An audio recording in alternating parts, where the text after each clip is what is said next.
하나님 말씀 보시겠습니다. 하나님 말씀은 말라기 2장 13절부터 16절까지의 말씀. 하나님 말씀은 말라기 2장 13절부터 16절까지의 말씀입니다. 구약성경 1329페이지 말라기 2장 13절부터 16절까지의 말씀 찾으셨으면 제가 봉독하겠습니다. 너희가 이런 일도 행하나니 곧 눈물과 울음과 탄식으로 여호와의 제단을 가리게 하는도다. 그러므로 여호와께서 다시는 너희의 봉헌물을 돌아보지 아니하시며 그것을 너희 손에서 기꺼이 받지도 아니하시거늘 너희는 이르기를 어찌 됨이니까 하는도다. 이는 너와 네가 어려서 맞이한 아내 사이에 여호와께서 증인이 되시기 때문이라. 이는 내 짝이요 너와 서약한 아내로되 내가 그에게 거짓을 행하였도다. 그에게는 영이 충만하였으나 오직 하나를 만들지 아니하셨느냐. 어찌하여 하나만 만드셨느냐. 이는 경건한 자손을 얻고자 하심이라. 그러므로 내 심령을 삼가 지켜 어려서 맞이한 아내에게 거짓을 행하지 말지라. 이스라엘의 하나님 여호와가 이르노니 나는 이혼하는 것과 옷으로 학대를 가리는 자를 미워하노라. 만군의 여호와의 말이니라. 그러므로 너희 심령을 삼가 지켜 거짓을 행하지 말지니라. 아멘. 이 시간은 말라기 6번째 강의가 되겠습니다. 주여 어찌 미니이까라는 제목으로 하나님 말씀 증거하도록 하겠습니다. 주여 어찌 미니이까.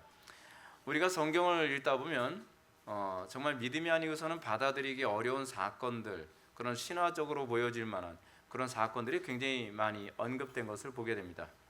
그래서 이제 이성으로만 성경을 보는 사람들은 이건 뭐 사람이 지어낸 얘기다, 그냥 신화적인 얘기다, 뭐 이런 식으로 성경을 그렇게 받아들이는 경향이 있습니다. 예를 들어서 여호수아가 가나안 땅 전쟁을 할 때 하늘의 해와 달과 달을 멈추게 한 사건. 여러분 이게 이 인간의 이성으로는 납득이 될 만한 사건이 아니죠. 또 뿐만 아니라 엘리야와 같은 사람은 성정이 우리와 같은 사람임에도 불구하고 그가 기도를 했더니 비가 멈추고 그가 기도했더니 비가 계속적으로 내리는 이런 일이 생겼습니다. 우리가 이런 부분들이 자꾸 하나님의 능력을 제한하는 경향으로 가는데 그 이유가 뭐냐면 하나님은 자꾸 우리 수준으로 이해하기 때문에 그렇습니다. 우리가 할 수 없는 건 하나님도 할 수 없을 거라고 생각하고 우리가 할 수 있는 건 하나님이 할 수 있을 거라고 생각을 하는 것이죠. 그래서 우리는 간혹가다 그럽니다. 불가능한 상황이 터지게 되었을 때에 우리가 또는 우리의 과학 문명이 또는 우리가 가지고 있는 기술이 그것을 감당할 수 없으면 하나님도 할 수 없을 것이라고 하나님의 능력을 제한하는 경향성이 있습니다. 결국 여러분 이 불신이라는 것이 뭐냐면 하나님을 의인화시키는 것입니다. 하나님을 우리의 수준으로 보고 하나님을 우리의 수준으로 각하시켜버리는 거죠. 근데 우리가 올바른 신앙을 가지고 있다면 하나님은 하나님이고 우리는 피조물이라는 것을 인정해야 됩니다. 우리가 할 수 없는 걸 하나님이 하실 수 있다는 걸 인정을 할 때 그것을 우리는 신앙이라고 얘기합니다. 예수님께서 부자 청년에 관한 얘기를 하시면서 그런 말씀을 하시잖아요. 내 모든 재산을 팔아 이웃과 나누고 너는 나를 따르라. 사람이 할 수 없죠. 그러니까 제자들과 대화를 나누면서 뭐라고 말씀하십니까? 예수님이 그런 말씀하셨죠. 부자가 하나님 나라에 들어가는 건 낙타가 바늘귀에 들어가는 것만큼 불가능하다라고 말씀하십니다. 그러니까 제자들이 그렇게 얘기합니다. 그러면 누가 하나님 나라에 들어갈 수 있겠습니까? 못 들어가죠. 하나님의 나라는 우리 힘으로 못 들어갑니다. 그걸 인정하는 것이 신앙입니다. 그 예수님께서 말씀하십니다. 사람은 할 수 없고 하나님은 할 수 있느니라. 하나님은 할 수 있습니다. 왜냐하면 하나님은 전능자시기 때문에, 하나님은 신이시기 때문에 그때 우리는 비로소 내가 피조물이라는 걸 인정하게 되는 겁니다. 피조물이라고 하는 것을 인정하는 것은 하나님이 내가 할 수 없는 걸 하나님이 하실 수 있다는 걸 인정할 때 비로소 내 피조물됨에 대한 올바른 고백과 인정이 일어나게 되는 것입니다. 자, 성경은 우리들에게 우리가 할 수 없기 때문에 하나님을 의지하라고 얘기합니다. 그리고 하나님을 의지하면 우리가 할 수 없는 것을 하나님이 하심으로 여호와인 줄 알리라. 하나님의 하나님 되심을 보여주신다고 합니다. 야고보서 5장 16절부터 18절 말씀 보면 그러므로 너희 죄를 서로 고백하며 병낫기를 위하여 서로 기도하라. 의인의 간구는 역사하는 힘이 큼이라. 엘리야는 우리와 성정이 같은 사람이로되 그가 비가 오지 않기를 간절히 기도한즉 3년 6개월 동안 땅에 비가 오지 아니하고 다시 기도하니 하늘이 비를 주고 땅이 열매를 맺었느니라. 아멘. 이 야고보의 기도에서 우리가 아주 중요한 부분 하나 발견하게 됩니다. 뭐냐면 어떤 사람의 기도가 상달되는가 하는 얘기입니다. 이 얘기는 뒤집어서 얘기하게 되면 모든 사람의 기도가 다 상달되는 것은 아니라는 얘기입니다. 기도한다고 해서 다 상달되는 게 아닙니다. 그래서 제가 여러분들한테 누누이 말씀드린 게 뭐냐면 여러분들의 기도가 상달되는가 상달되지 않는가에 관해서 반드시 점검하라는 겁니다. 상당수의 많은 사람들이 상달되지도 않는 기도를 1년, 2년, 5년, 10년을 합니다. 근데 그걸 점검 안 하는 것이 신앙일 거라고 생각을 합니다. 아닙니다. 그것은 신앙이 아닙니다. 성경이 틀림없이 가르치고 있는 개념은 의인의 기도만 상달이 된다고 얘기합니다. 상달이 안 되는 기도가 태반이라는 겁니다. 그러면 왜 내 기도가 상달이 되고 왜 특정한 사람들의 기도만 상달이 되는가? 이 부분에 관해서 야고보가 이렇게 얘기합니다. 여러분, 우리 병 낫기를 위해서 기도하죠. 근데 병 낫기를 위해서 기도하는데 그 기도가 다 상달됩니까? 우리가 기도하는데 기도가 다 역사가 일어납니까? 기도하는데 여러분 엘리야 시대 때도 기도하는 사람들이 많았을 텐데 비 오게 해달라고 기도 얼마나 많이 했겠습니까? 그런데 하나님께서는 수많은 사람들의 기도 가운데서 오로지 엘리야의 기도만 들으셨습니다. 여러분, 이걸 여러분들이 생각해야만 합니다. 이것이 기도에 대한 중요한 부분입니다. 기도를 했으면 하나님께서 당연히 들어주실 것이다. 하나님께서 당연히 들어주셔야 될 의무가 없습니다. 하나님께서 우리의 기도를 듣지 않으신다면, 그리고 내 기도가 상달이 되고 열매를 맺지 않는다고 한다면 거기서 점검해야죠. 나에게 뭔가 문제가 있구나, 하나님과 나와의 관계에 뭔가 문제가 있구나를 점검해야만 합니다. 근데 점검은 하지 않고 계속 기도만 합니다. 그러면서 내 신앙의 문제에 대해서 문제점을 찾지 않습니다. 언제까지요? 죽을 때까지. 그러니까 제가 보면은 답답한 겁니다. 그 기도한다고 되는 게 아닌데, 기도는요 굉장히 민감한 겁니다. 제가 기도는 하나님과 대화하는 거라 그랬잖아요. 여러분, 사람 인간 삶을 살아가면서 제일 힘든 것 중 하나가 뭡니까? 대화입니다. 대화하는 건 대단한 기술이 필요합니다. 우리가 한국말을 할 줄 안다고 해서 말이 다 말이 아니고 대화라고 해서 다 대화가 아니죠. 말 한마디로 어떤 사람과의 인간관계 완전히 평생 절단나는 수가 있고요. 말 한마디로 천냥빚을 갚게 되는 경우도 있습니다. 이게 하나님과 우리와의 관계를 보여주는 중요한 어떤 예표이기도 합니다. 그래서 사람들은 어떻습니까? 좀 영리한 사람들은 끊임없이 언어에 대해서 대화하는 법에 관한 책을 계속 읽고 계속 입을 수정 보완하고 계속 갈고 닦습니다. 설교를 하는 설교자인 저부터도요, 설교가 쉬운 게 아닙니다. 설교를 하기 위해서 계속적으로 많은 교정을 합니다. 발음이 잘 안 나오는 발음이 있으면 여러분들 잘 모르죠. 발음 연습 열심히 합니다. 그래서 발음이 새지 않도록, 그리고 설교를 듣고서 내가 말이 너무 빠른가 느린가에 관한 부분도 계속적으로 모니터링을 하고, 그리고 내 설교가 과연 그 산만한가 그렇지 않으면 제대로 되고 있는가를 계속적으로 연구를 합니다. 그것이 말을 하는 사람들이 고민하는 부분입니다. 여러분들도 다른 사람들과 대화 나눌 때 그냥 계속적으로 여러분들이 다른 사람에게 상처를 주고 계속적으로 말실수하는 걸 계속 반복하는 건 어리석은 겁니다. 대화를 끊임없이 내가 더 효율적이고 정확하며 그리고 상대방과의 관계를 더 아름답게 유지할 수 있는 대화를 할 수 없을까를 계속 고민하고 그 훈련을 하는 것, 여러분 그게 그리스도인들에게 중요한 모습이기도 합니다. 근데 그것 중에 하나는 뭐냐면 하나님과 나와의 대화입니다. 하나님과 나와의 대화를 하는데 하나님하고 나하고 자꾸 갈등이 일어나요. 갈등이 일어나면 내가 하나님과의 대화에서 뭔가 문제가 있나 보구나 라고 하는 걸 생각해야 될 것 아니겠습니까? 근데 하나님께서 안 들어주신다고 하나님께 강요를 하면 어떻게 합니까? 안 들어주실 때는 왜 안 들어주시는지를 우리가 점검하는 것, 그것이 좀 지혜롭고 현명한 태도가 아니겠습니까? 오늘 본문은 아닌데 이 야고보서 본문에서 보게 되면 의인의 간구는 역사하는 힘이 크다고 얘기합니다. 그래서 어떤 기도가 역사하는 힘이 크다는 겁니까? 의인의 간구입니다. 의인의 간구. 근데 이 의인이라는 표현은 죄 없는 상태를 의미하는 표현이 아니에요. 구약과 신약에서 의라고 하는 단어가 법정적 용어로 사용되어지는 부분은 굉장히 지극히 제한적입니다. 주로 이제 로마서에서 주로 이제 칭의를 얘기할 때 그 표현을 사용하죠. 근데 주로 사용하는 의에 관한 표현은 관계입니다. 하나님과 올바른 관계에 있는 것, 하나님과 사랑의 관계 속에 있게 되어진 것, 그것이 의라고 하는 개념입니다. 그래서 어떤 사람의 간구가 들어지는가? 여러분, 하나님과 올바른 관계 안에 있는 것, 하나님과의 관계에 어그러짐이 없고 하나님과의 관계에 단절이 없는 상태죠. 여러분, 말을 했을 때에 전화를 하는데 전화가 상대방한테 전달이 되려면 어떻게 됩니까? 이게 단절이 되지 않아야죠. 끊어지지 않아야만 합니다. 요즘에는 자꾸 통신사로 얘기하는데 우리는 줄로 얘기했었거든요. 옛날에 줄이 끊어지지 않아야 상대편이 듣게 되는 거죠. 줄이 끊어진 상태에서는 상대편이 아무리 얘기해도 들리지가 않는 겁니다.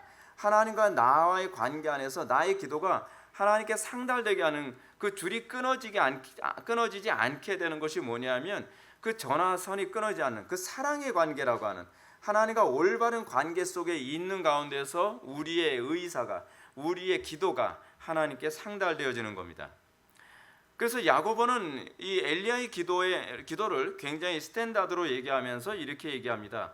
엘리야는 우리와 인격과 속성에 있어서는, 우리의 그 성정에 있어서는 동일함에도 불구하고 엘리야의 기도는 상달이 됐다는 겁니다. 엘리야의 기도가 왜 상달되는가? 그는 하나님과 올바른 관계 속에 있었기 때문에 그렇습니다. 그 올바른 관계란 무엇인가? 믿음의 관계고 사랑의 관계고 하나님의 말씀에 대해서 철저히 복종하는 관계입니다. 여러분, 불복하는 관계 안에서 여러분 어떻게 대화가 될 수 있겠습니까? 아랫사람이 윗사람에게 자기의 어떤 의사를 전달하려고 하는데 이게 명령하는 거 하나도 말을 들어먹질 않아요. 그렇죠? 예를 들어서 장교가 그 밑에 사람한테 명령을 했는데 얘가 말을 듣지 않습니다. 근데 얘는 계속 요구만 합니다. 그러면 윗사람이 어떻게 하겠습니까? 이미 관계가 단절된 거거든요. 그러면 들어줄 이유가 없는 거죠. 밉살스러워서라도. 우리와 하나님과의 관계 안에서, 물론 하나님이 밉살스럽냐 어떠냐 그 관점을 보시는 건 아니지만, 하나님과 올바른 관계라고 하는 것은요, 거기에 많은 부분이 내포되어 있는데 그것이 뭐냐면 하나님의 뜻에 부합하게 기도하느냐에 관한 내용까지 포함되어진 부분입니다. 근데 하나님과 관계가 깨진 사람들의 특징이 뭐냐면 정욕대로 쓰려고 잘못 구하는 것으로 나갑니다. 그래서 응답이 안 될 조건만 가득가득 채우게 되는 것이죠.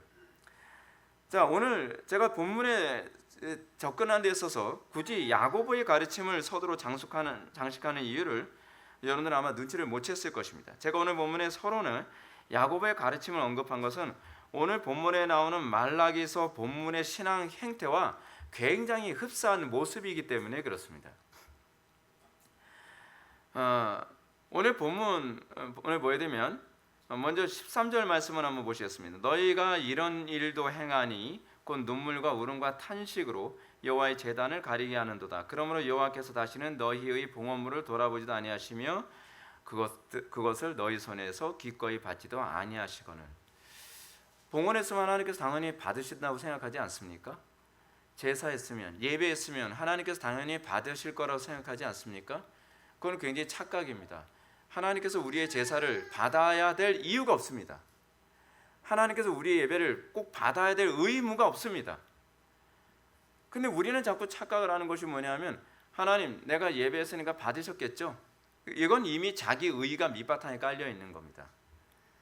그러니까 마치 거린한테 우리가 어떤 물건을 주면서 저 거지니까 당연히 나 같은 사람이 주는 걸 받아야지라는 식인 겁니다.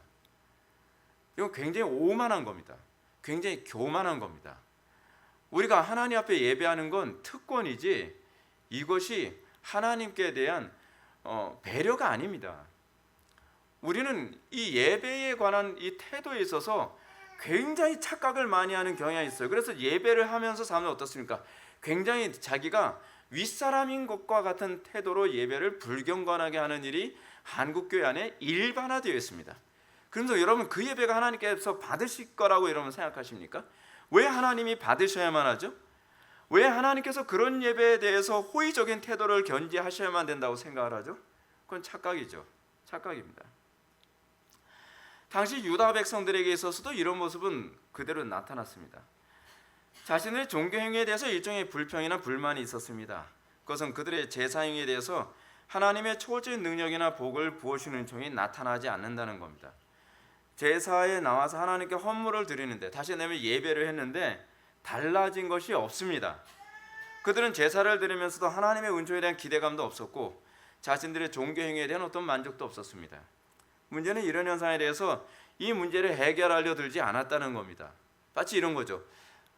여러분, 예배에 불로 임하는 것이 정상입니까? 비정상입니까? 정상이죠. 근데 시간이 가면서 예배 가운데 하나님의 임재가 안 나타나는 것이 시간이 지나면 임재가 안 나타나는 게 정상이 돼 버려요. 임재가 없는 것이 비정상이거든요. 그러니까 하나님의 임재를 일반적으로 느꼈을 경우에는 하나님의 임재가 오늘은 왜 임하지 않았을까라는 것 때문에 두려워하고 고민하고 갈등하고 몸부림쳐야 되는데, 원래 예배는 임재 그런 거 없어. 그냥 원래 예배 그렇게 하는 거야. 예배 시간에 뭐 졸다 가든 뭐 하면서 가든 그냥 자리만 차면 됐지 뭐. 이게 타락입니다. 하나님을 없는 것처럼 취급하는 겁니다. 근데 이것이 타락이고 이것이 얼마나 끔찍한 죄인지 자체를 인식을 못합니다. 근데 이 유다인들이 그랬습니다. 이 유다 사람들이 이렇게 하나님께 예배를 했습니다. 그러면서 뭘 요구합니까? 하나님, 예배했으면 당연히 나한테 복 주셔야죠. 내가 11조 했으면 당연히 하나님 나한테 복 주셔야죠. 내가 바쁜 시간에 나와서 예배했으면 당연히 하나님 나에게 이런 부분을 채워주셔야 되는 것 아니겠습니까? 웃기는 얘기죠. 상당히 웃기는 얘기입니다.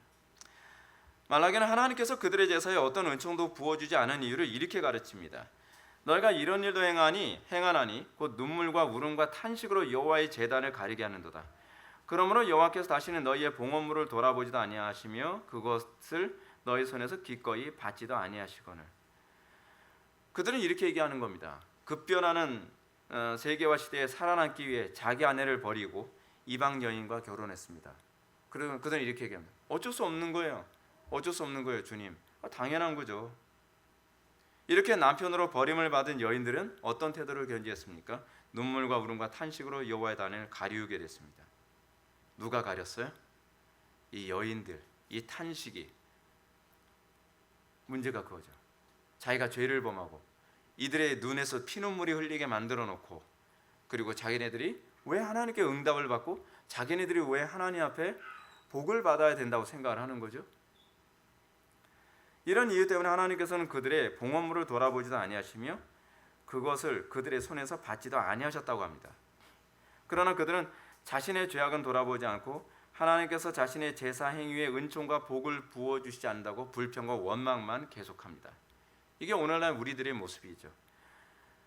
말라기 시대 사람들처럼 헌금을 드리고 기도회에 참여하고 주일에도 여러 번 예배에 참석합니다. 문제는 우리의 이러한 수많은 종교 행위에도 불구하고 아무런 변화나 놀랄만한 하나님의 역사를 접하지 못합니다. 그래서 현대 교인들 가운데 상당 사람들은 기도나 예배나 또 헌금을 드리는 행위 가운데 어떤 기대감도 없죠. 기대감도 없지만 또 기대하는 것도 웃기는 얘기입니다. 그렇죠? 이게 둘 다 웃기는 얘기입니다. 그냥 하나님이 없는 것처럼 취급하면서 예배하거나, 또 하나님께 예배했는데 하나님께 보상을 구하거나, 하나님 제가 헌금을 했는데 왜 나에게 재정적으로 이렇게 어려움을 당해야 됩니까? 내가 하나님께 시간 들여서 예배했는데 왜 나한테 이런 일이 일어날 수 있습니까? 내가 기도를 했는데 왜 응답해 주지 않습니까? 마치 하나님이 그것을 해줘야 되는 마치 빚쟁이인 것처럼, 빚쟁이 쫓겨다니는 마치 그 채무자인 것처럼 하나님께 이런 걸 강요를 합니다. 자신은 하나님의 은총을 받기 위해서 아무것도 한 적이 없습니다. 오히려 하나님을 못 오겠고 하나님과의 관계를 깨뜨리는 일을 골라가면서 했습니다. 밖에 나와서 다른 사람의 눈에 피눈물을 흘리게 만들고요, 불법과 거짓과 죄악을 저지르고, 그러면서 하나님 왜 내 기도에, 왜 내 예배에, 왜 내 종교 행위에 하나님 은혜를 부으시지 않습니까? 라는 것을 아무렇지도 않게 강요를 합니다. 자, 이런 부분이 어디서 나왔냐 하면 창세기 4장에서 나왔습니다. 가인의 사건. 여러분, 가인의 별명을 적반하장이라고 합시다. 가인의 이름은 정말 적반하장입니다. 왜냐하면 가인의 제사를 히브리서 기자는 믿음이 없는 제사라고 틀림없이 언급하고 있습니다. 이 부분에 관해서는 제가 이제 자세하게 얘기를 하지 않겠습니다. 시간이 많이 걸리니까. 근데 가인의 제사와 아벨의 제사를 구분하는 중요한 시금석 중에 하나는 무엇이냐면, 아벨의 제사는 양의 첫 새끼를 드렸다고 한다면 가인의 제사에는 그냥 볕단을 드렸습니다. 원래는 뭐를 드렸어야 됐습니까? 첫 소산을 드렸어야 되는 거예요. 시간이 지나면서 가인은 하나님 앞에 무성의하게 예배를 한 겁니다. 무성의하게 제사를 드린 거죠. 근데 하나님께서 가인의 제사는 연락하셨는데, 아벨의 제사는 연락하셨는데 가인의 제사에는 연락하지 않으셨습니다. 그러니까 가인의 얼굴이 울그락불그락합니다. 그러니까 하나님께서 뭐라고 그러십니까? 야, 너 얼굴이 왜 그러냐? 네가 하나님 앞에 제사를 제대로 드렸으면 그거 되겠니? 네가 제사를 잘못 드려서 그런 거잖아. 근데 그러면서 하나님께서 가인에게 뭐라고 얘기합니까? 네가 그것을 회개하지 않으면 죄가 문 앞에 엎드리느니라 라고 얘기하는 거죠. 죄가 문 앞에 엎드린다, 무슨 얘기입니까? 마치 그 사탄이, 죄가 그 가인을 물어뜯기 위해서 야수처럼 웅크리고 있다가 달려들 준비를 하고 있다라고 얘기를 하는 것이죠. 근데 가인이 자기 자신의 제사 행위, 자기 자신의 예배 행위의 문제에 대해서는 뒤돌아보지 않습니다. 그리고 그것을 하나님 탓과 동생 탓으로 돌립니다. 그렇죠? 아니 왜 동생 탓이 돼야만 합니까? 동생은 그냥 하나님의 이름에 합당한 예배를 올려드렸을 뿐입니다. 근데 그것이 불쾌했던 가인은 아벨을 때려 죽입니다. 적반하장이죠. 적반하장. 왜 가인이 화를 내야만 합니까? 화는 하나님이 내셔야 되는 것 아닙니까? 근데 오늘날 우리에게 있어서 그런 불평과 원망과 분노가 그렇게 나오지 않습니까? 우리가 하나님 앞에 눈먼 것, 병든 것, 저는 것으로 예배하면서 하나님 왜 이 대한민국을 이 지경으로 만드셨습니까? 하나님 왜 교회가 이 지경이 되어버렸습니까? 왜 그렇게 했어요? 우리가 하나님을 모욕한 것은 생각 안 하나요? 우리가 하나님을 하나님 되게 대우하지 못했던 것에 그 죄의 심각성을 전혀 염두에 두지 않나요? 하나님, 제가 하나님을 그토록 열심히 섬겼는데 왜 나의 가정이 이 모양이고, 내가 하나님을 그토록 열심히 섬겼는데 왜 사업장은 이 모양입니까? 여러분, 이 문제에 관해서 말라기는 무엇이라고 말하고 싶겠습니까? 너희들의 경건의 가운데 하나님께서 받으시는 증거가 나타나지 않는 것은 바로 너희의 죄악됨과 불경건한 삶이 하나님과의 관계를 끊었다는 것입니다. 우리는 그 부분을 왜 뒤돌아보지 않습니까? 우리에게 가인의 피가 흐르고 있지 않습니까? 우리는 가인처럼 자기 자신의 불경건한 그 예배와 그 삶은 뒤돌아보지 않으면서 우리는 하나님과 이웃에게 그 분노를 표출하려 하고 있습니다. 이것이 바로 이사야서 59장 1절부터 3절의 말씀에 나타나는 부분이기도 합니다. 여호와의 손이 짧아 구원하지 못하심도 아니요 귀가 둔하여 듣지 못하심도 아니라 오직 너희 죄악이 너희와 너희 하나님 사이를 갈라놓았고 너희 죄가 그의 얼굴을 가리어서 너희에게서 듣지 아니하시게 함이니라. 이는 너희 손이 피에 너희 손가락이 죄악에 더러워졌으며 너희 입술은 거짓을 말하며 너희 혀는 악독을 내밀어. 습관적으로 계속 죄를 범하고 회개도 하지 않고 그리고 여전히 그런 삶을 이어가면서 우리는 여전히 기도를 열심히 합니다. 여러분, 우리가 이게 간혹 가다가 은사주의적인 교회 안에서 그 보게 되는 것 중에 사람들이 겪는 딜레마가 그겁니다. 교회 안에서 상처와 온갖 비리의 온상인 그 기도 많이 하는 권사님이 있습니다. 그런 분들이 있죠, 그렇죠? 교회 안에. 근데 기도하면 응답 따박따박 응답 받는다는 거예요. 뭐 예언 기도해 준다는 거예요. 뭔가 뭐 은사가 나와서 뭐 병도 고치고 뭐 한다는 거예요. 그런 사람들이 그런 겁니다. 아, 저래도 하나님께서 말씀하시나? 여러분, 그거는 가짜입니다. 가짜입니다. 하나님과의 관계가 깨진 상태에서 응답이 있다면 그건 하나님으로부터 온 것이 아니라는 건요 100%입니다. 그가 정말 정상적인 사람이라고 한다면, 그가 정상적으로 하나님께 은혜를 받은 사람이라고 한다면 그의 경건부터 남다르게 되어 있습니다. 근데 그런 사람들도 기도도 많이 해요. 근데 기도를 많이 하는 것이 그것이 자기 의에서 나온 것이거든요. 근데 많은 사람들이 그거에 속습니다. 미혹이 됩니다. 야, 저 권사님 기도 많이 하시니까 저분 기도 많이 하시니까 저분은 경건하시겠지. 아니요. 경건은 기도 행위가 아니라 그의 삶입니다. 그의 삶을 통해서 그 기도가 상달되는 기도를 하고 있는지 아닌지가 얼마든지 예측 가능합니다. 왜요? 성경이 그렇게 가르치고 있으니까. 말라기 시대나 오늘날 우리 시대에서 하나님의 초월적인 능력과 놀라운 은총을 경험하지 못하는 궁극적 이유가 어디 있습니까? 그건 하나님과 우리의 관계를 깨뜨려 놓는 우리의 삶입니다. 우리의 죄악들입니다. 이 말라기 시대 이 사람들은 자기 아내를 버리고 이혼을 하면서 아내 눈에 피눈물을 흘리게 만들어 놓고서 뭐라고 합니까? 왜 우리의 제사를 안 받습니까? 왜 우리의 제물을 안 받습니까? 라고 얘기한답니다. 우리는 안타깝게도 말라기 시대 유다 백성들처럼 우리의 죄악을 깨닫지 않고 우리는 종교 생활만 열심히 하는 경향성이 있습니다. 그래서 여러분들 어떤 사람이 기도응답 잘 받는 사람이냐면 날마다 회개에 합당한 열매를 맺는 사람입니다. 회개에 합당한 열매를 맺지 않으면서 1년이 지나건 5년이 지나건 10년이 지나건 아무런 삶이 변화가 없는데 기도응답은 잘 받는다? 거짓말입니다. 그런 일은 없습니다. 그건 하나님으로부터 오는 것이 아니라 미혹의 영으로부터 오는 것입니다. 14절 말씀 보시겠습니다. 너희는 이르기를 어찌 됨이니이까 하는도다. 이는 너와 내가 어려서 맞이한 아내 사이에 여호와께서 증인이 되시기 때문이라. 그는 내 짝이요 너와 서약한 아내로되 내가 그에게 거짓을 행하였도다. 그들의 제물이 상달되지 아니하고 그들의 예배가 하나님께 올려지지 않은 것은 그 증인이 바로 너희들의 아내라는 겁니다. 외국인 여자를 아내로 얻기 위해서 내가 내 조강지처를 버리지 않았느냐라고 말씀하고 계시는 것입니다. 말라기 시대 유다 백성들의 심각성은 그들의 죄악됨보다는 자신들이 저지른 죄악에 대한 깨달음이 없는 것입니다. 죄를 저지르면서 그게 뭐 어때? 그게 바로 이거거든요. 어찌 됨이니까 이거예요. 아니 내 죄악으로 인해서 그 주변 사람들이 그토록 고통받으면서도 하나님과의 관계가 잘 되게, 여러분 분명히 기억하십시오. 이웃과의 관계에 고통을 주면 그것 때문에 하나님과의 관계가 깨집니다. 그래서 성경은 뭐라고 얘기하냐면 이웃과의 하나님과의 관계를 회복하기 위해서 뭐예요? 원수부터 풀고 오라고 얘기하죠. 그 마태복음 5장에 나오는 부분이잖아요. 그래서 성경에는 보상제라는 개념이 있죠. 속건제. 그 속건제를 다른 말로 보상제라고 얘기하잖아요. 우리가 다른 사람에게 잘못을 했으면 그 마음을 풀어주는 그만큼 대가를 치르라고 하는 것 아니겠습니까? 그래야 하나님께서 받으시고 관계를 회복하는 것. 그 사람과 관계 회복되지 않으면 하나님과 관계 회복되지 않는다는 개념이에요. 하나님과 관계 회복됐다는 건 그 사람과 관계 회복됨으로 나타나는 거죠. 하나님 사랑, 이웃 사랑이 따로 다니지 않습니다. 우리 자꾸 착각을 합니다. 하나님 사랑, 이웃 사랑, 하나님과의 관계, 이웃과의 관계 다 이게 하나의 연결선상에 있습니다. 하나님과의 관계가 내가 좋은가 나쁜가는 이웃과의 관계가 내가 좋은가 나쁜가를 보면 돼요.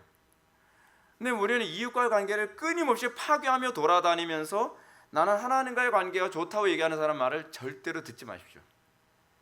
그 사람은 무지해서 그렇든지 그렇지 않으면 거짓말을 하든지 둘 중에 하나입니다. 하나님과의 관계를, 사람들과의 관계를 끊임없이 깨뜨리면서 다니는 사람은 하나님과의 관계가 좋을 시간이 없습니다. 좋을 때가 없어요. 근데 이런 사람들의 특징이 무엇입니까?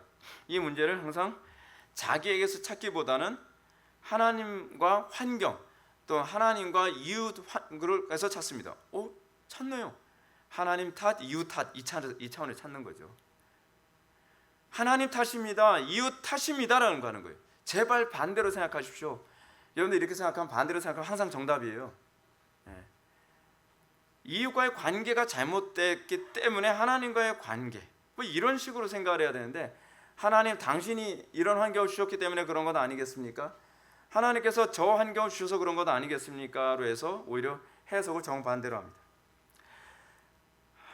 우리가 본문에서 꼭 알아야 될 것이 있습니다. 그것은 바로 우리가 은혜와 은총받기 사모하는 마음보다 하나님께서 우리에게 주시려는 은혜의 열정이 더 크시다는 겁니다. 하나님께서 우리에게 은혜를 주시기를 정말 원하십니다. 누가복음 6장 38절 말씀처럼 주라 그리하면 너에게 주실 것이니 곧 후히 되어 누르고 흔들어 넘치도록 하여 너에게 안겨주리라. 주님께서는 이렇게 은혜를 주시기를 원하십니다. 여러분 돼 못 본 사람들 많죠? 그 청년들 중에서는, 청년들 학생들은 돼가 뭔지를 모를 거예요. 옛날에는 뭐 좁쌀 같은 거 뭐 그런 거를 살 때 돼에다 담아서 이제 그 양을 쟀거든요. 근데 돼를 담을 때 어떻게 하냐면 돼에다가 좁쌀 같은 거라든지 뭐 콩 같은 걸 담아 가지고 흔들어요. 흔들면 빈 공간에 좀 더 채워지죠. 그럼 내려간단 말이에요. 그리고 흔들어서 채워지면 거기다 다시 올려서 수북하게 해서 줘요. 이게 굉장히 잘 주는 사람이죠. 근데 어떤 사람은 조금이라도 덜 주려고 어떻게 하냐면요, 대충 퍼가지고 밑에 공간이 여러 있는데 그냥 그거로 막 담아주는 거예요. 근데 그런 걸 염두에 두고 얘기하는 겁니다. 하나님께서는 은혜를 주시고 싶어서 정말 항상 애간장 타시는 분이십니다. 근데 문제는 뭐예요? 우리가 은혜를 받지 못할 일을 자꾸 만들죠. 그러면서 우리는 뭐라고 얘기합니까? 주여 어찌미니까? 라고 불평하듯 질문을 던집니다. 이 질문을 하기 전에 은혜를 주시기를 그토록 원하시는 하나님이 왜 나에게 은혜를 주시지 않으시는가를 고민해야 되겠죠. 그러므로 말라기는 자신들의 죄악됨과 그 죄악의 심각성을 지적하기 위해 그들의 이혼 문제를 구체적으로 다룹니다. 참 선지자들은 못해먹을 노릇이죠. 사람들이 정말 건드리기 싫어하는 아킬레스건을 자꾸 건드리는 게 선지자들의 역할이거든요. 내가 구체적으로 얘기해 줄게. 하나님께서 왜 너희들의 기도와 너희들의 제사와 너희들의 그 재물을 안 받는지. 이방 여자하고 이혼해. 그래 조강지 다시 받아들여. 이게 그들의 아킬레스건이잖아요. 그 얘기만 꺼내지 않으면 참을 수 있는데 그 얘기를 꺼내면 돌에 맞아 죽는 거거든요. 네. 참 못해먹을 노릇이에요. 그래서 이렇게 얘기하죠.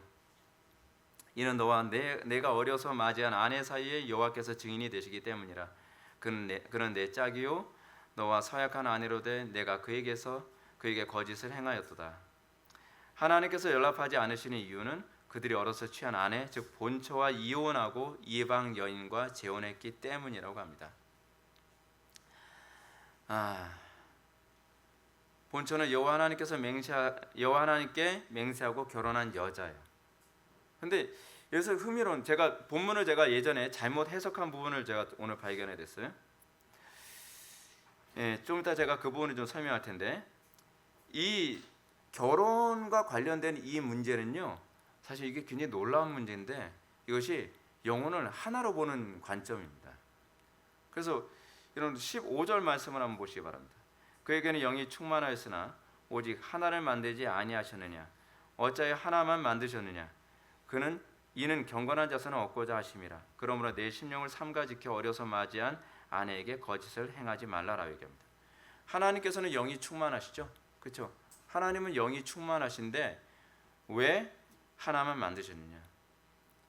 그러니까 제가 이거를 이렇게 제가 잘못 해석했었습니다. 뭐냐면 왜 하나님께서는 아담에게 한 여자만 주셨느냐로 제가 해석을 했었거든요. 근데 본문이 그게 아니라 그냥 왜 하나님께서는 아담이라고 하는 한 영만 만들었느냐고 하는 문제예요. 이게 더 정확한 해석이에요. 하나님께서는 한꺼번에 여러 사람을 만들 수 있었어요. 그렇죠? 하나님께서는 한꺼번에 암컷과 수컷을 만들듯이 남자와 여자를 동시에 두 영혼을 만들 수 있었다는 거예요. 그렇죠? 그런데 하나님께서 어떻게 하셨죠?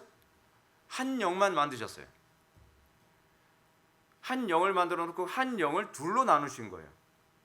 그것이 아담과 하와가 창조된 방식이고 그것이 결혼이죠. 그래서 아담과 하와를 그렇게 창조하시고 나서 하나님께서 뭐라고 얘기하냐면 둘이 합하여 하나가 될지라라고 얘기하신 거예요. 원래 하나의 영이었기 때문에 아담과 하와를 둘로 나눈다는 것 자체부터가 사실은 성경적이지 않았던 거예요. 근데 끊임없이 페미니즘 같은 경우에는, 요즘 네오막시즘은 모든 사람들의 관계를 다 갈라치기를 하죠. 거기에 속으면 안 된다는 거예요. 하나님께서 왜 한 영에서 여자가 나오게 하시는가? 그에게는 영이 충만하셨으나 왜 하나만 만드셨는가? 그 이유가 어디 있는가? 그거는 하나이기 때문에, 너희가 하나다라는 것을 알게 하기 위해서라는 거예요. 남자와 여자, 남편과 아내, 여러분 우리는 결혼이라고 하는 이 사건이 두 영의 결혼이라고 생각하면 곤란하다는 겁니다. 결국 한 영을 이루는 것. 그래서 성경이 우리에게 요구하는 중요한 개념이 무엇이냐면, 결혼하고 나면 끊임없이 서로가 하나가 되도록 하기 위해 자기를 부인하는 삶이 연속에 살아야 돼요. 근데 우리는 결혼해서 어떻습니까? 서로 주장하는 자세를 하죠. 서로 주장하는 자세. 끊임없이 자기를 부인하고 어떻게 하든지 상대방에게 맞춰서 하나가 되게 하는 것에 관심을 갖는 것이 아니라 서로가 서로에게 갈라치기를 하는 관계가 돼서 부부관계가 계속 깨져나가는 거예요. 계속. 근데 우리는 여기서 조심해야 될 것이 뭐냐면 그 한 영의 본질이 무엇이냐는 거예요. 그리스도죠. 그러니까 이 부분을 에베소서 5장에서 뭐라 얘기합니까? 이 창세기를 인용하면서 이 비밀이 크도다. 교회와 그리스도의 관계를 얘기하노라. 그러니까 부부끼리 서로 사이좋게 지내라는 얘기가 아니에요. 그리스도 안에서 한 영을 이루도록 우리가 부름받았다는 거예요. 그것이 결혼이에요. 그리스도 안에서, 진리 안에서, 말씀 안에서 한 영을 이루지 아니하고 하나님 빼고 하나를 이루는 행위를 우리는 바벨탑이라고 얘기하잖아요. 끊임없이 세상은 두 종류의 하나됨을 추구했습니다. 한쪽은 뭐냐면 엔 크리스토스, 그리스도 안에서의 하나됨이냐 아니면 하나님 없는 하나됨이냐에 관한 문제입니다. 오늘날 종교다원주의의 문제가 뭔지 아십니까? 성경이 틀림없이 우리가 하나 되는 것을 원한다라고 가르치고 있습니다. 근데 이걸 교묘하게 속입니다. 어떻게 속여요? 자, 하나 되길 원하는데 그거 예수 자꾸 끓이니까 하나가 안 되지 않냐? 예수 빼고 다른 종교하고도 하나가 되자. 그럼 바벨탑이 되는 겁니다. 그리스도 안에서 하나 되는 것을 성경이 요구하는 겁니다. 그것이 내 부모를 떠나 두 남녀가 하나가 될지라라고 하는 얘기거든요. 우리는 그리스도 안에서만 하나를 추구합니다. 그래서 한 영을 이루는 것입니다. 그래서 궁극적으로 교회는요, 한 영이어야만 합니다. 성령 안에서 한 영을 이루는 것이 궁극적으로 교회가 추구해야 될 목표입니다. 자, 그러면 왜 그렇게 살아야만 한다고 얘기하는가? 그렇게 살아야만 행복하기 때문에요? 여러분 여기서 또 속잖아요. 결혼은 행복하기 위해서 사는 것이라 생각하지 마십시오. 하나가 되면 행복해지는 것 뿐이에요. 행복이 초점이 맞춰지면 하나됨을 그리스도에게서 찾질 않습니다. 그래서 제가 이렇게 말씀을 드리는 거예요. 하나됨, 그리스도 안에서 하나됨이 초점이고 그것이 본질이고, 그리고 그 안에서 하나가 됐을 때 진정한 행복이 따라오는 겁니다. 자, 근데 더 본질적인 부분을 성경은 이렇게 얘기합니다. 뭐라 얘기하냐면 경건한 자손을 얻고자 하심이라고 얘기하고 있습니다. 왜 너희가 이방 여자하고 결혼하면 안 된다는 것이냐? 그것은 경건한 자손을 얻는 것이 결혼의 궁극적 목적이기 때문이라는 거예요. 하나님께서 왜 우리에게 결혼하라고 얘기하십니까? 왜 생육하고 번성하고 땅에 충만하라고 얘기하고 계십니까? 그래야 행복하기 때문입니까? 사람들이 이렇게 얘기합니다. 결혼했더니 불행하던데요? 성경은 어느 곳에도요, 결혼해 행복해진다라고 가르친 구절이 없습니다. 결혼과 행복의 보장을 얘기한 구절이 없어요. 오히려 되게 현실적으로 고린도전서 7장에서는 결혼한 가운데에서 갈등함에 관해서 얘기하고 있고요. 또 마태복음 7장에서도 같은 7장이네. 7장에서도 예수님께서 분쟁케 하려 오심에 관해서 뭐라고 말씀하십니까? 복음을 통해서 가정 안에 분쟁이 일어날 것이라고 하는 부분을 언급하고 계십니다. 그럼에도 불구하고 왜 결혼하라고 얘기하는가? 그럼에도 불구하고 왜 생육하고 번성하라고 얘기하고 있는가? 그것은 경건한 자손을 얻게 하기 위한 것이기 때문에 그렇습니다. 정상적으로 우리가 그리스도인이라고 한다면, 우리가 예수를 믿는 하나님의 영광을 위해서 사는 존재라고 여러분들이 고백한다고 얘기한다면, 우리는 결혼의 목적, 그리고 결혼을 통해서 자녀를 낳는 목적이 우리는 경건한 세대를 만들어내는 거예요. 교회도 궁극적으로 관심을 가져야 되는 건 많은 숫자를 예배당에 때려 모으는 것이 아닙니다. 경건한 세대를 만들어내는 것에 초점을 맞춰야만 합니다. 그래서 다음 세대도 경건해지기를 소망해야만 하는 겁니다. 근데 우리는 경건하지 않아도 많은 사람들이 모이면 된다고 생각을 합니다. 이게 인간의 타락의 모습입니다. 그래서 경건하지 않은 사람들이 하나가 되게 하기 위해서 온갖 이상한 회개한 프로그램을 굉장히 많이 돌리잖아요. 근데 여러분 그게 선악을 알게 하는 나무 실과를 따먹는 방식이거든요. 여러분, 아담과 하와가 에덴 동산에서 쫓겨나게 되는 원인이 무엇이었습니까? 뱀의 미혹에 빠져서 두 사람이 하나님과 분열된 영을 소유하게 된 것 아니겠습니까? 하나님 안에서 한 영을 이루도록 하나님께서 아담과 하와를 창조하셨는데 그것이 생명나무거든요. 생명나무. 그걸 다른 말로 임마누엘이라고 해요. 궁극적으로 여러분, 성경이 우리들에게 가져다주는 구원의 본질이 뭡니까? 하나님이 우리와 함께 하심. 그래서 신약에서요, 여러분 신약을 잘 보면 헬라어로 성령과 그리고 우리의 영을 이렇게 구분해서 표현하지 않습니다. 그냥 푸뉴마로 써요. 푸뉴마로 쓰다 보니까 도대체 어디서부터 성령이라고 번역해야 될지, 어디서부터 우리의 영으로 번역해야 될지 굉장히 헷갈려요. 그 헷갈린 이유가 뭐냐면 궁극적으로 하나님께서는 성령 안에서 하나 되게 하는데 초점을 맞추고 있기 때문에 그렇습니다. 우리가 신앙생활하면서, 우리가 가정을 이루면서 우리가 관심을 가져야 되는 게 그것입니다. 성령 안에서 하나님과 하나로 일치를 이루는 영, 우리가 그렇게 살라고 우리가 창조되었고 그렇게 구원받은 것입니다. 근데 뱀의 미혹을 받으면서 아담과 하와가 하나님과 분열돼 버리고 말았습니다. 그렇죠?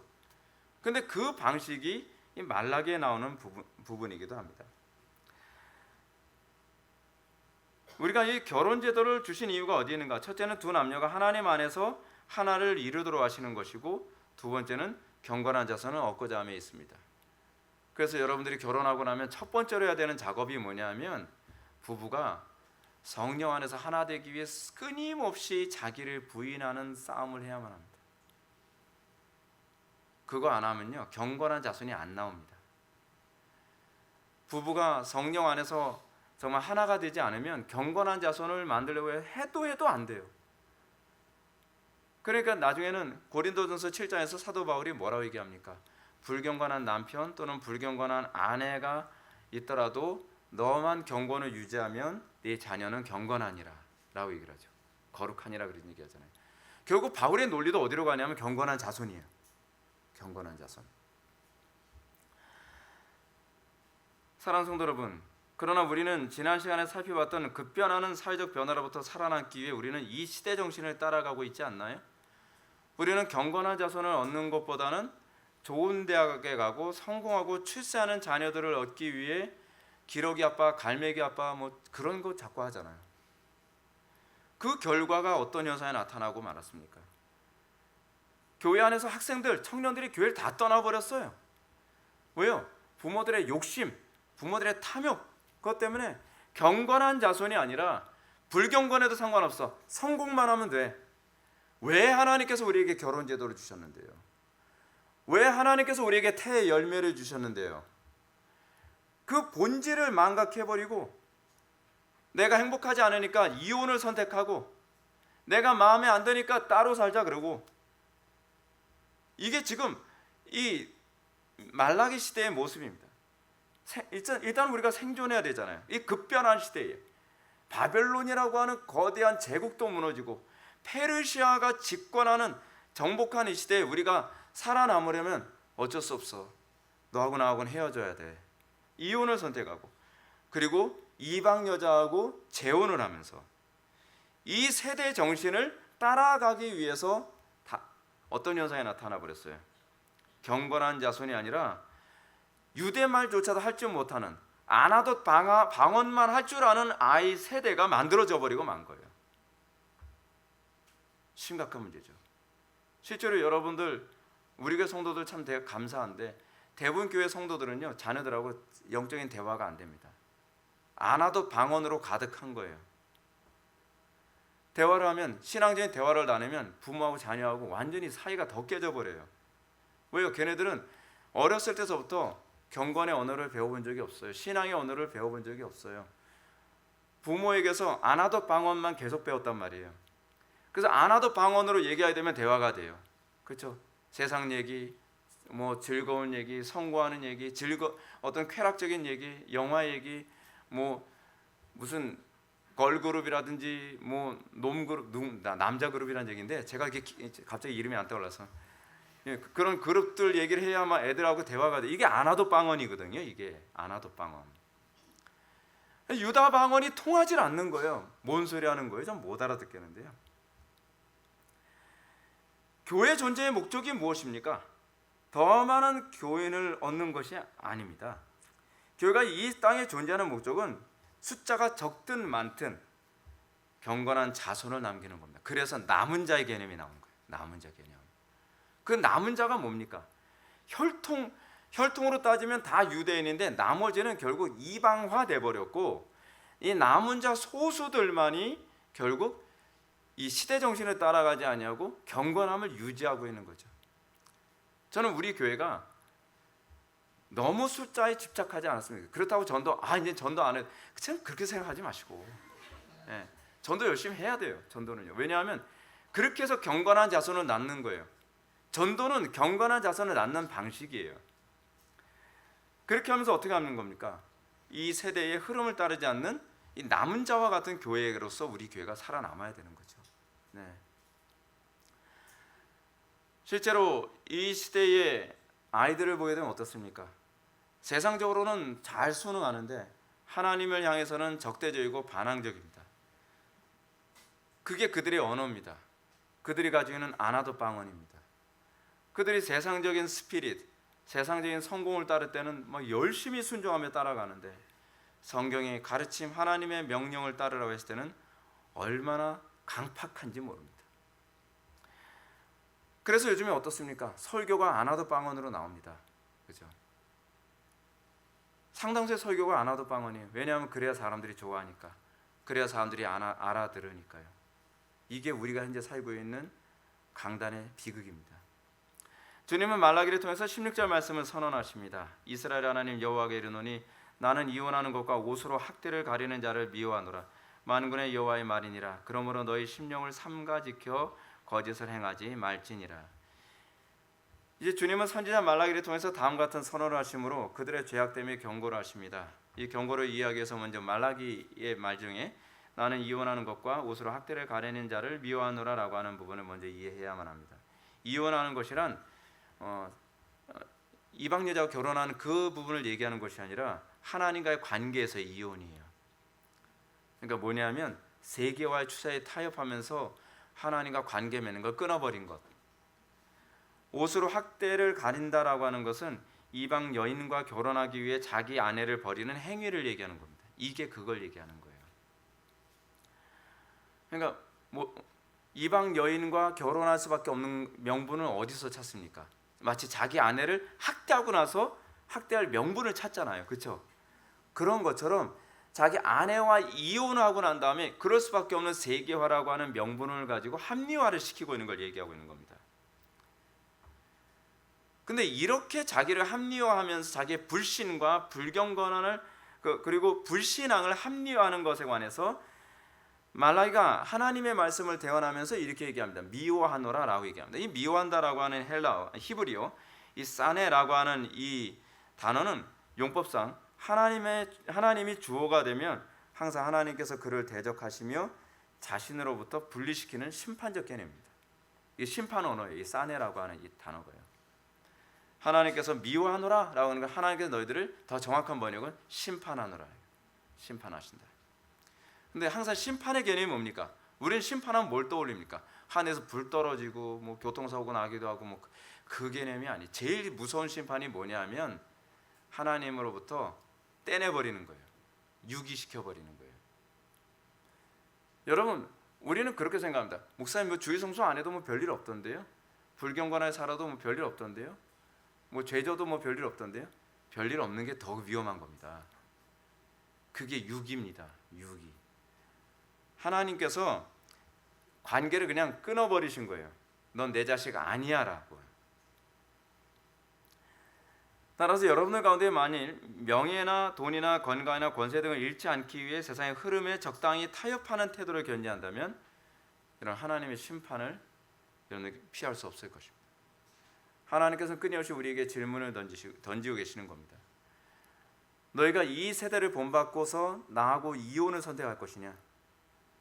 아니면 이 세대가 어느 쪽으로 가더라도 하나님과 나의 관계를 유지시키며 갈 것인가?